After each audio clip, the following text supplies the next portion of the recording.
His name was Manuel. He worked the night shift at the Harper Building, one of those tall, shiny office towers downtown with glass walls and fancy tiles that always gleamed. Manuel cleaned floors, wiped fingerprints off elevator buttons, and emptied trash cans filled with things people never thought twice about. He didn't talk much. He kept his head down, wore his uniform with the sleeves rolled up. Some called him Manny, others just called him the janitor, but no one really saw him, and he was okay with that. Mostly, the Harper Building was the kind of place where people wore suits, held iced coffees, and checked their watches more than they checked on each other. The elevator was always polished. The lobby smelled like lemon and new paper. Big names were on every door. Manuel had worked there for 6 years. He knew which light flickered on the 9th floor, which desk squeaked when moved, and which elevator ran 2 seconds slower than the others. But even with all that knowledge, he was invisible. Until one day, he wasn't. It was Tuesday morning, around 8:20, that rush hour time when everyone was trying to look important. Manuel stood outside elevator B, mop in hand, waiting for the crowd to thin out so he could finish his cleaning. The bell dinged, the doors opened. He stepped forward to get in. Just as a tall woman in heels and a crisp navy suit stepped up beside him. She froze, seeing him. Her face changed, slightly, quickly. But Manuel saw it. She took a small step back and said under her breath, "I'll wait for the next one." Manuel gave a polite nod. Okay. She didn't look him in the eye. She just turned and faced the lobby wall. The doors closed, and Manuel rode up alone. 5 minutes later, she was in elevator C, heading to the 12th floor. Alone, she tapped her foot, checked her reflection in the mirror panel, pulled out her phone. That's when it happened. A low rumble, then a jolt, then the lights flickered, once, twice, and everything went black. The elevator stopped moving. Silence. Then a loud creaking sound. She gasped. The floor tilted slightly. The air felt heavy. The building had just been hit by a quake.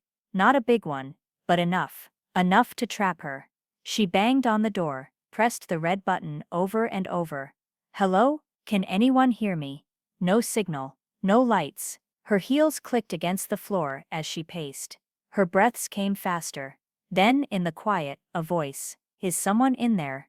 It came from the other side of the doors. Yes, she shouted. Yes. I'm stuck, please. There was a pause. Then the voice again. It's okay, I'm gonna get you out. She leaned closer to the crack between the elevator doors. Who are you? The answer came soft but firm. Manuel the janitor. Her mouth opened, then closed. She remembered, the man from earlier. The one she turned away from. Now, he was her only hope. Manuel had felt the tremor from the 4th floor. He knew these elevators. He knew the emergency locks. He knew how long it would take for real help to arrive. Too long. So he ran. Not toward the exit, but up the stairs, 3 at a time, with a flashlight and an emergency key in his pocket, and sweat dripping from his neck. He moved fast, guided not by fear, but by focus. When he reached the floor, where the elevator had stopped, he called out. Her voice answered. He didn't ask if she was okay. He acted. Manuel got down on his knees, used the key, tried the panel. The mechanism was stuck. He reached for the tool belt he always carried, and worked the side latch. It wouldn't budge, so he did the one thing that could have gotten him fired. He jammed his crowbar into the seal, and pried it loose. Sparks flew. The door groaned, and then slowly, it opened just enough for her to see light. The elevator doors creaked open just a few inches, and there he was. The janitor she had refused to ride with less than 10 minutes ago, now crouched in front of her, covered in sweat and dust, breathing hard through clenched teeth. A flashlight was wedged between his lips, casting a shaky glow across his face. His shirt was soaked, torn at one shoulder. His hands were working fast, twisting wires, yanking a bent panel, bracing the crowbar against the frame. He looked like a man who didn't wait to be asked. He just showed up, and all she could manage to say was, "It's you." Manuel didn't blink, didn't smirk, didn't say, "I told you so." Didn't say anything about what had happened earlier. He just took the flashlight from his mouth and said in a calm, focused voice, "Give me your hand." She hesitated for a second, then reached through the gap. His grip was strong, Steady. She felt her whole arm being pulled, as he braced his feet against the frame, let out a breath, and hauled her upward with everything he had. She stumbled out of the elevator, landing hard on the hallway carpet. Both of them dropped to the floor, catching their breath. Their backs against the wall, their shoulders rising and falling in the quiet aftermath of fear. It was the first time she had ever sat next to a janitor, and it was the first time he had ever been face to face with someone who looked down on him, and finally saw him. She turned to him, her voice small and shaken. "I'm sorry, about earlier." Manuel didn't speak right away. He was staring down the hall, like he could still hear the rumble in the walls. Then he looked at her, and what he said wasn't bitter. It was just honest. "I've been looked at like that before," he said, "but I never let it stop me from showing up." She looked away for a moment. Her eyes were wet now, not from fear, but from realization. It wasn't just about what she had done earlier. It was about everything she had never thought twice about. For the first time that morning, she saw Manuel, not as the janitor, not as a background figure, but as a man who ran toward danger while others froze, a man who didn't let pride get in the way of doing what was right, a man who didn't wait for thanks, and what filled her eyes then wasn't fear. It wasn't shame, it was respect. Real, earned, overdue. When the backup power finally kicked in, red lights flickered on along the hallway. The emergency crew came rushing through with radios and clipboards. They found the two of them, sitting side by side on the floor. No screaming, no panic, just quiet.